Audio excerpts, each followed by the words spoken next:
She is the only Trump child who skipped the biggest political moment in 2024. And her silence spoke louder than any speech. While her siblings built political brands worth millions, Tiffany Trump chose law school over loyalty tests. She opted to skip speaking at the 2024 Republican National Convention, although she previously made remarks at the event in 2016 and 2020.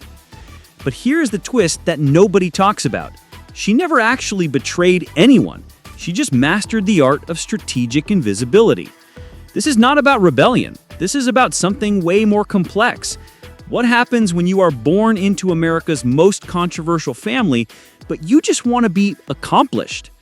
Tiffany Trump, 31, is one of President Donald Trump's 5 children.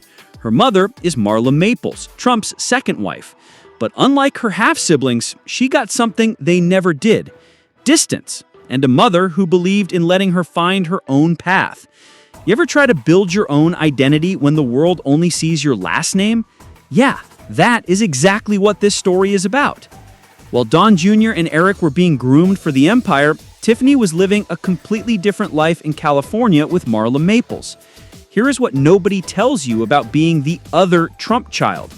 Critics suggest that Tiffany's distance from the family business was not accidental. It was orchestrated by a mother who wanted something different for her daughter.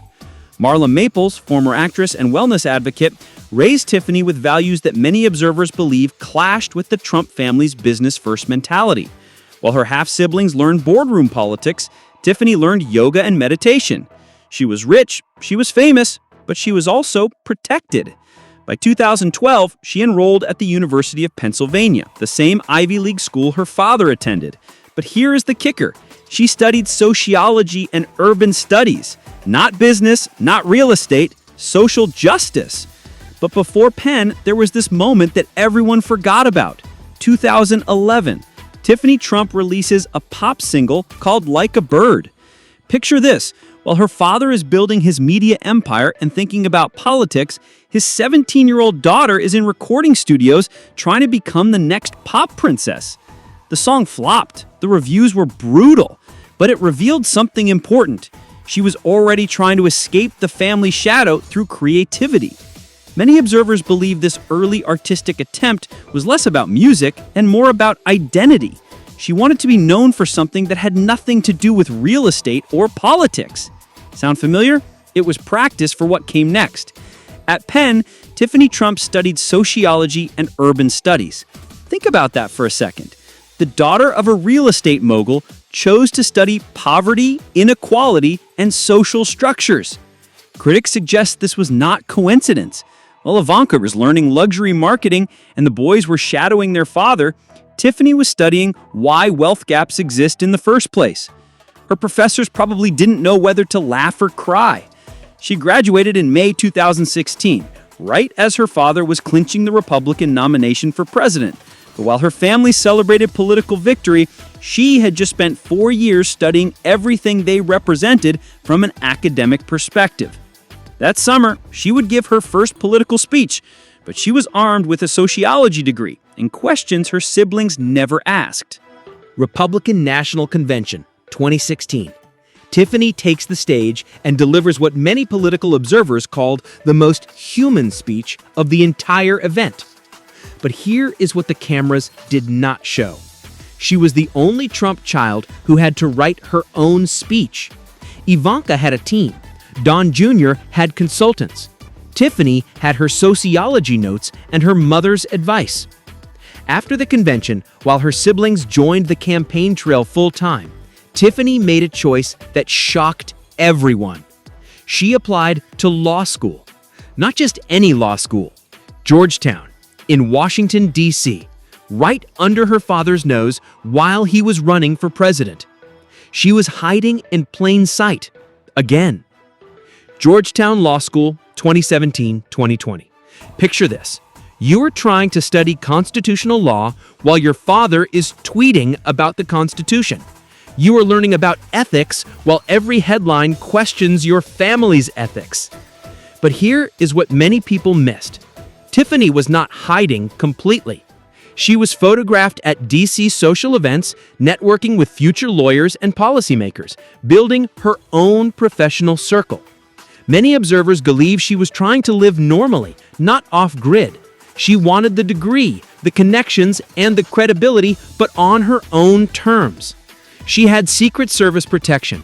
Everyone knew who she was, but she also had something her siblings did not have: classmates who saw her as Tiffany, the student, not just Trump, the brand. The girl who grew up 3,000 miles from the family drama was now living 2.3 miles from the White House during the most controversial presidency in modern history. And somehow, she made it work. May 2020, virtual graduation due to COVID-19. Even her law school achievement got overshadowed by a pandemic and her father's Twitter account congratulating her.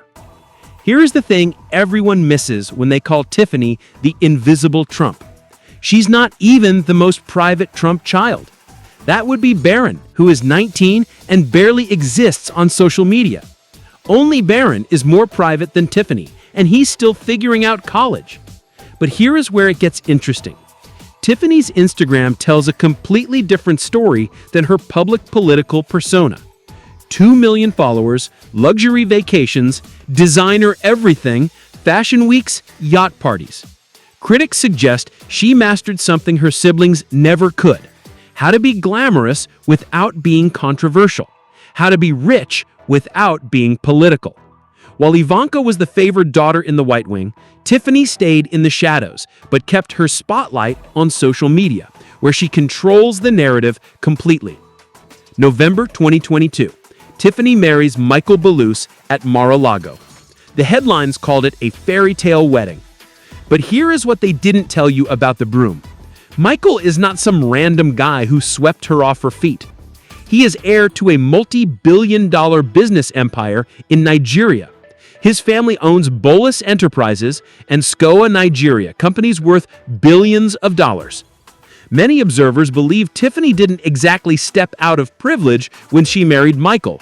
She just stepped out of the American political spotlight and into international business royalty. She traded one empire for another. But this one came without the tweets. Michael's family has connections across Africa, the Middle East, and Europe. Tiffany didn't escape wealth, she just globalized it. January 2025. Tiffany attends her father's second inauguration, visibly pregnant. She shows up for family. She supports when it matters, but she also keeps her boundaries. May 2025. Alexander Trump Bolus is born, the president's 11th grandchild, the first grandchild for Marla Maples. Here is what nobody talks about. Tiffany earned her JD in 2020, but stayed out of courtrooms, just like she stayed out of headlines. She has the legal education, she has the family connections, she has international business ties through her husband, but she uses none of it for public power. That is not failure.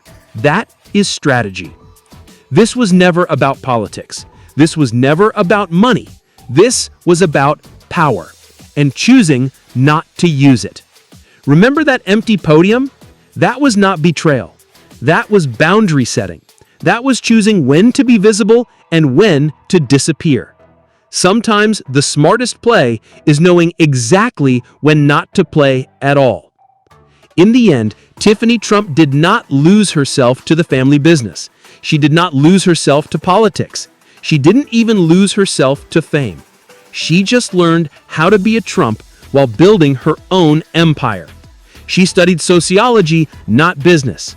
She chose law school during the presidency. She married international wealth, not American politics. She had a baby, not a campaign.